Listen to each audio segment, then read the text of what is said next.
So this diagram is just the same, but a little bit more detailed to show some of the membrane changes in autophagy a little bit more clearly. But first, phagocytosis is shown here. Say a bacterium is brought into the cell in a phagosome. Primary lysosomes fuse with the phagosome. This is then called a secondary lysosome.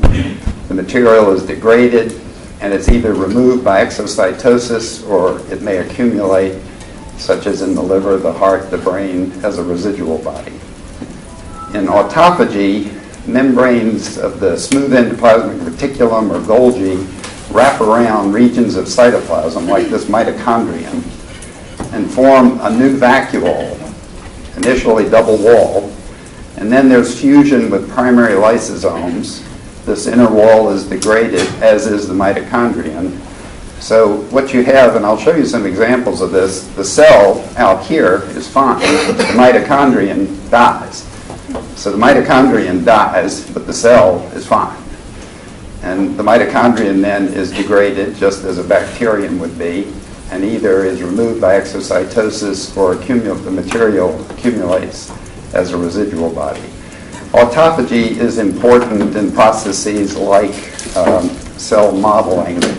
In embryogenesis, as you know, we have organs of the tail in humans that form and then it disappears. So it's also important in apoptosis, so it's important in cancer biology.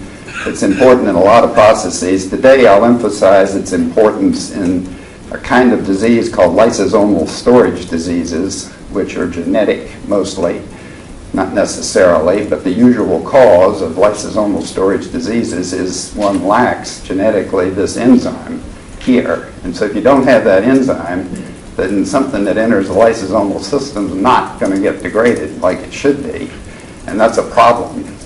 You can have induced lysosomal storage diseases. The antimalarial drug chloroquine can interfere with this degradation of phospholipids, and so a patient on high doses of chloroquine for a long time can have a sort of storage disease, the accumulation of phospholipid in lysosomes, because the chloroquine is interfering with the digestion. But most of the time, storage diseases are genetic.